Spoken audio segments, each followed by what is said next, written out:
Salam alaikum. Bienvenue sur la chaîne YouTube.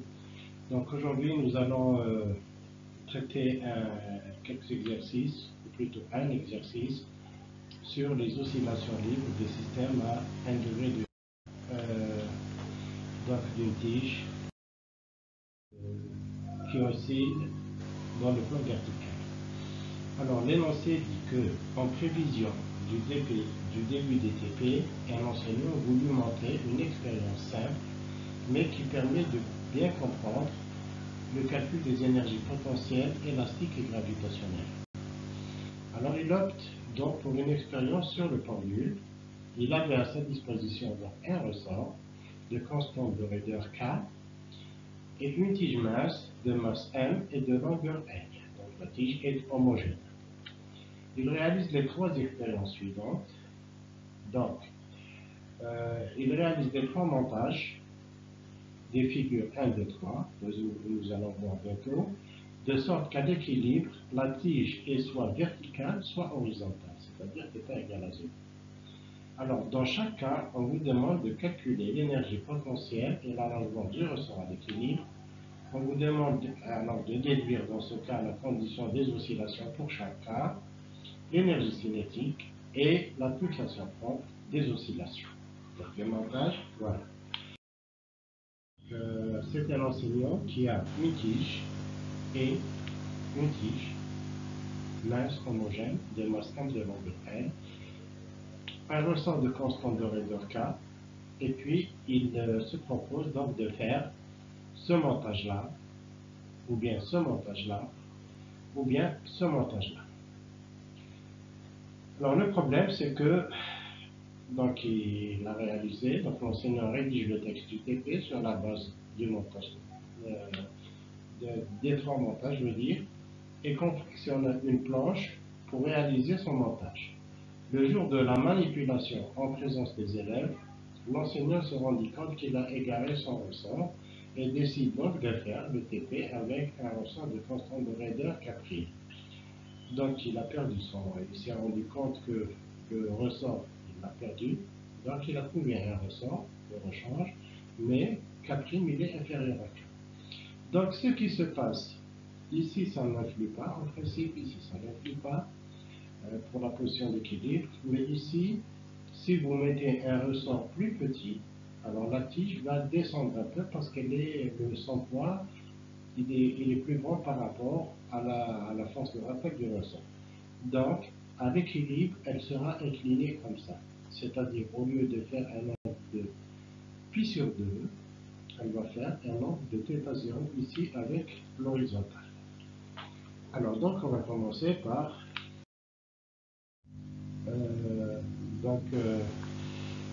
on va commencer par Vous allez avoir, donc T c'est 1 sixième ml carré θ point carré.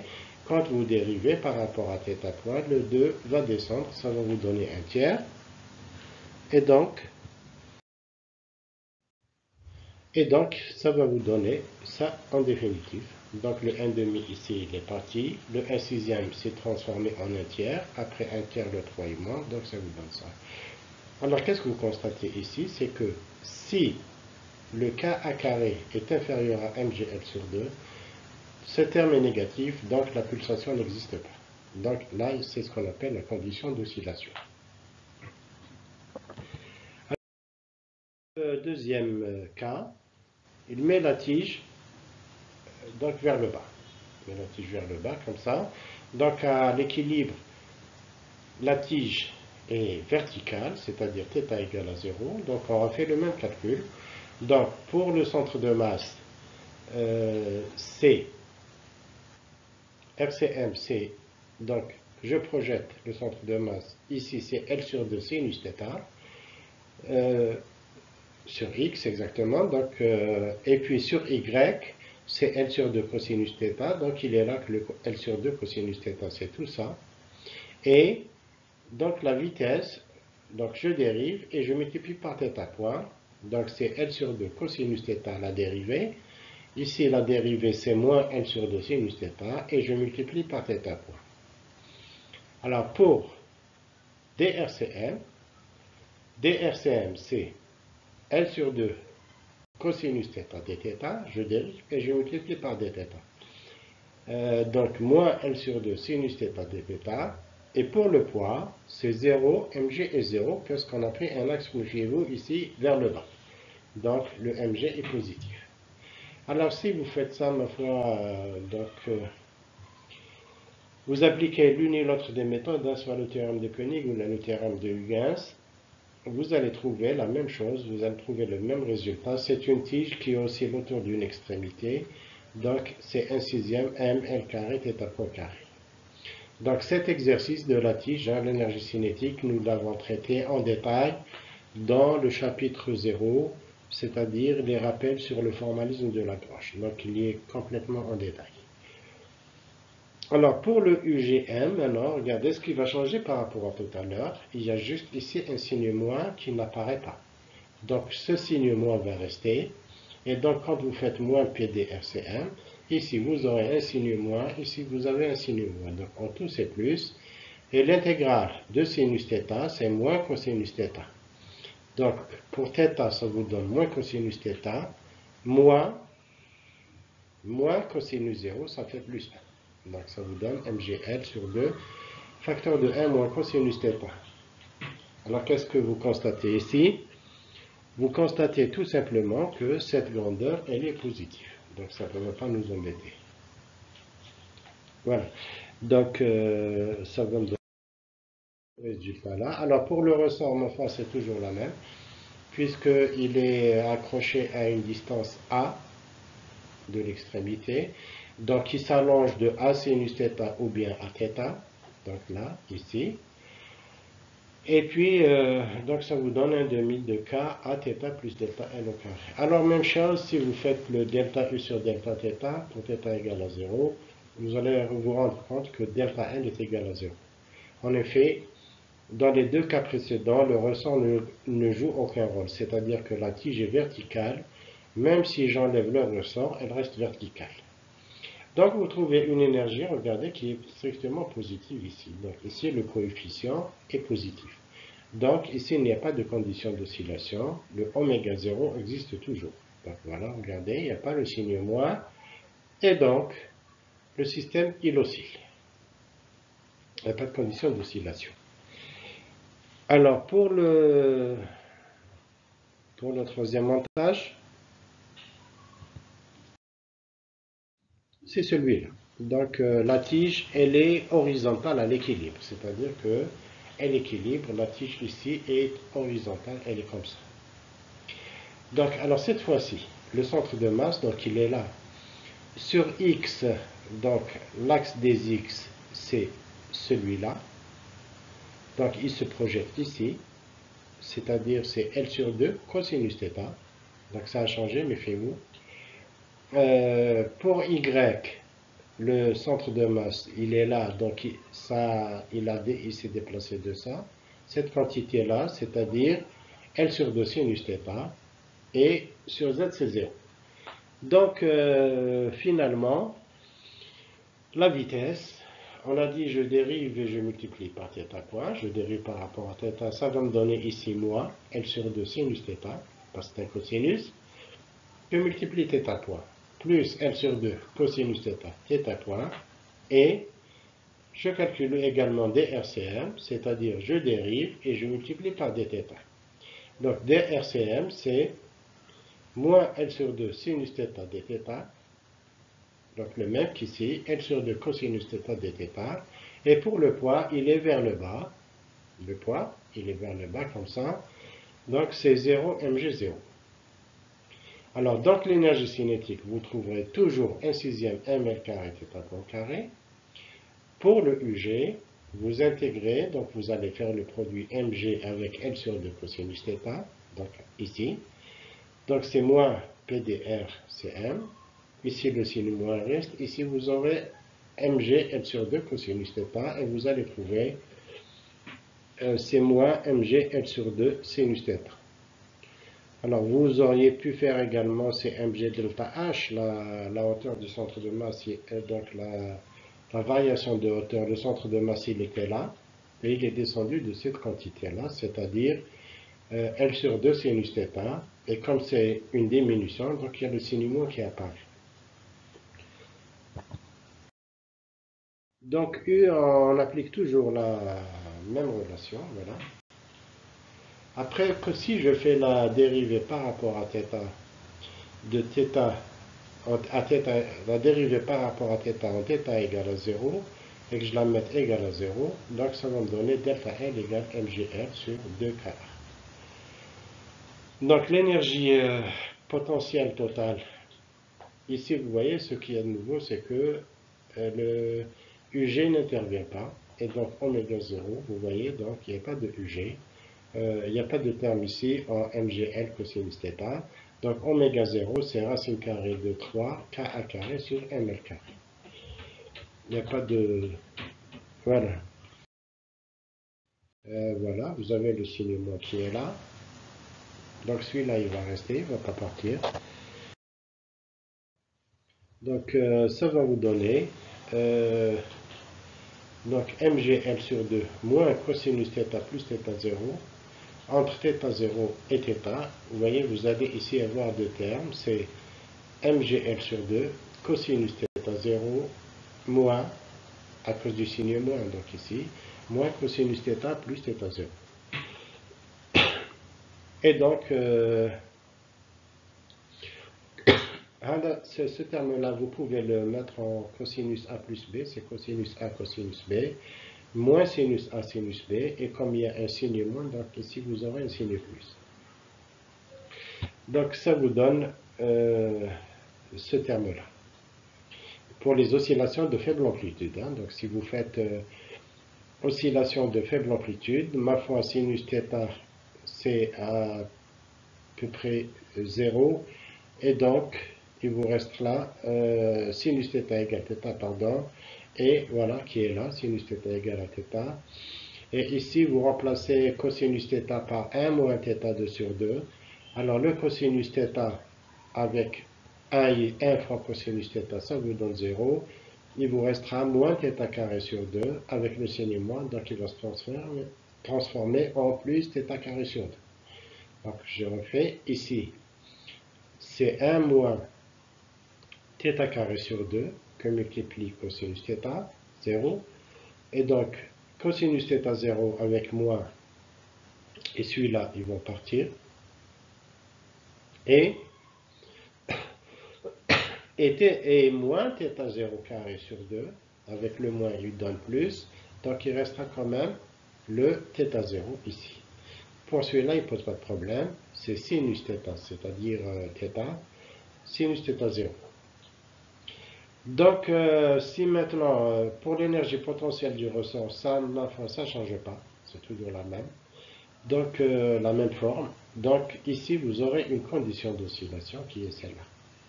Et donc, l'énergie potentielle finale, c'est U égale 1/2 de K A carré plus mgl sur 2 cosinus θ 0, le tout multiplié θ carré, plus une constante, c'est 1/2 K delta L carré. Donc vous voyez ici le mg, il intervient. Donc finalement, ce que vous constatez, ce qu'on peut tirer de cet exercice-là, dans tous les cas de figure, j'ai l'énergie potentielle qui est la même. L'énergie potentielle du ressort, c'est la même formule, c'est toujours comme ça, c'est 1/2 à K A θ plus delta L au carré. Ce qui change, c'est ici. Donc ce qui va changer, c'est là. Ici, donc je peux faire par le UG, donc on l'a calculé de cette façon, mais je peux faire, c'est mg delta H. H, donc la hauteur initiale, elle était là, pour le centre de masse, et quand la tige a bougé, donc ça a diminué un petit peu. Donc si je fais le delta H, je prends H0 initial, H0 c'est la hauteur à partir du sol, hein, donc à partir du sol. Le H0 c'est ici, donc le centre de masse il était à H0 plus L sur 2 cosinus θ, et le final Donc celle-là, quand elle va s'incliner, elle va descendre un peu. C'est H0 jusqu'à O plus L sur 2 cosinus θ. Donc, quand vous faites delta H, c'est final moins initial, c'est-à-dire H0 plus L sur 2 cosinus θ, moins H0 plus L sur 2. Donc ça vous fait L sur 2 cosinus θ moins 1. Donc voilà, regardez, je refais encore une fois. Le H0, je suppose, c'est du sol jusqu'au point, ici O. Donc c'est au début, le centre de masse, il était à H0 plus ici, le milieu, c'est-à-dire L sur 2. Et quand elle va commencer à bouger, il va descendre un peu.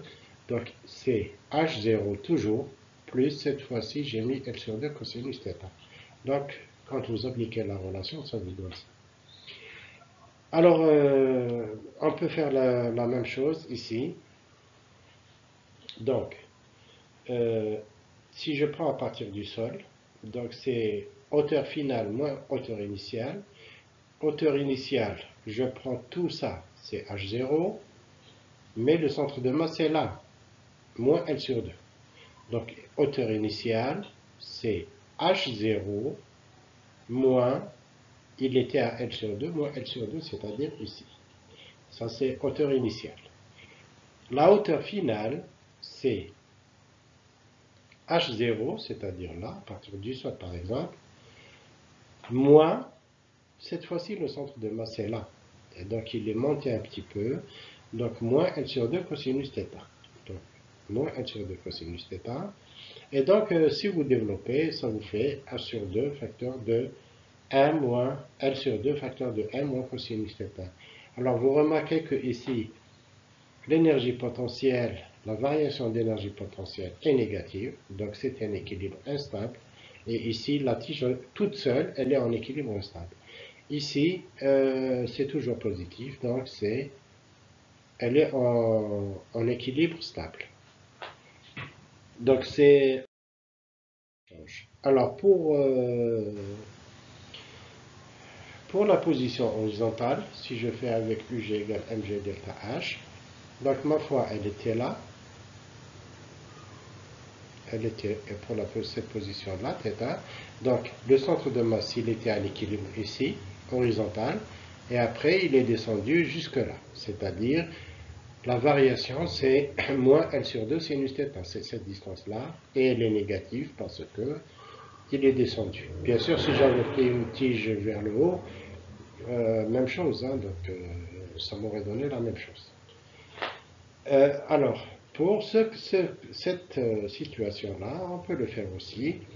Donc le delta H, là, le centre de masse, initialement, il était là. Il était initialement à, si je prends H0 jusqu'à O, comme ça, voilà, H0 c'est tout ça, moins le centre de masse à l'équilibre, il est là. Et cette distance-là, donc c'est L sur 2 cosinus θ0. Donc, moins L sur 2 cosinus θ0. Et en mouvement, vous voyez, il est monté. Donc, c'est toujours H0 jusque-là, moins cette distance-là, la hauteur. Donc, moins cette distance-là, c'est-à-dire moins L sur 2 cosinus θ plus θ0. Donc, ça va vous donner rigoureusement la même chose. Donc, par rapport à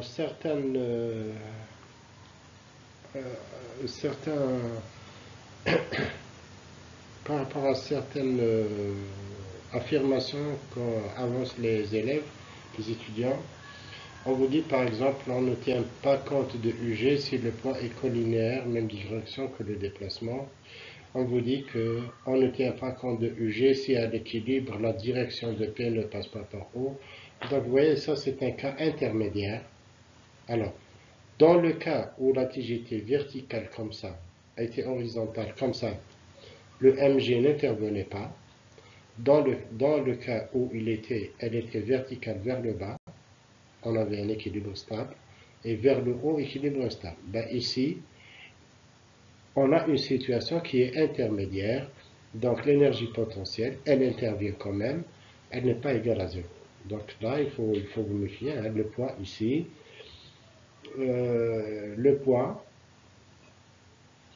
il ne passe pas, c'est comme l'équivalent du sinus θ, il ne passe pas par l'origine, centre d'action, et pourtant, il n'est pas égal à 0, donc méfiez-vous. Donc le mieux, c'est de faire les calculs.